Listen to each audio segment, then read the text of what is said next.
வணக்கம். இப்போ இந்த வீடியோ பிரசன்டேஷனில் நம்ம MCX காப்பர் மார்க்கெட்டில் இந்த வாரம் எப்படி ட்ரேட் பண்ணலாம் அப்படின்றத பற்றி பார்க்கலாம். அதுக்கு முன்னாடி போன வாரம் என்ன நடந்தது அப்படின்னு பார்ப்போம். நீங்கள் பார்த்துட்டு இருக்குது குட்வில் சார்ட்டிங் டூல். போன வாரம் ஒரு டெக்னிக்கல் ரீசனுக்காக வீடியோ போஸ்ட் பண்ணல. இப்போ பார்த்தீங்கன்னா இந்த 412 அப்படின்ற இடத்துல கடந்த 2 வாரமாக காப்பர் மார்க்கெட் ஒரு சோதனைக்குள்ளேயே இருக்குது. இந்த 412 அடிப்படையாக வச்சு மார்க்கெட் மேலேயும் கீழேயும் ஸ்விங் ஆகிட்டு இருந்தது. போன வாரம் கரெக்டாக பார்த்தீங்கன்னா இந்த 412 சப்போர்ட்டாக வச்சு மேலே போகிறதுக்கு முயற்சி எடுத்திருக்கு.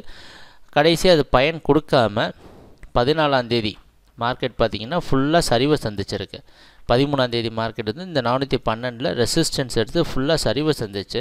ஆனால் அதுக்கு அடுத்த நாள் மார்க்கெட் 407.2 அப்படின்ற இடத்துல கரெக்டாக சப்போர்ட் எடுத்து மறுபடியும் 412 பிரேக் பண்ணி 415.6 அப்படின்ற இடத்துல க்ளோஸ் ஆகிருக்கு.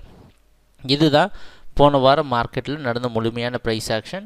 இந்த மாதிரி ஏன்னா காப்பர் மார்க்கெட் வந்து ஒரு டைரக்ஷனுக்காக திணறிட்டு இருக்குது அப்படின்றத கடந்த 2 வாரமாக பார்த்துட்ருக்குறோம். அந்த அடிப்படையில் இந்த வாரம் 412 சப்போர்ட்டாக வச்சு காப்பர் மார்க்கெட் 426 வரைக்கும் மார்க்கெட் மேலே போகிறதுக்கு வாய்ப்பு இருக்குது அப்படின்றத நம்ம எதிர்பார்க்கலாம். ட்ரேடிங் நடக்கிறப்போ பார்ப்போம் என்னென்ன மாற்றங்கள் வருதுன்னு. எப்பவும் போல் குட்வில் சார்ட்டிங் டூல் உங்களுக்கு ட்ரேட் பண்ணுறப்போ உதவியாக இருக்கும். எங்கள் வீடியோ ப்ரெசன்டேஷனை தொடர்ந்து பார்த்துட்டு வந்ததுக்கு மிக்க நன்றி, மகிழ்ச்சி, வணக்கம்.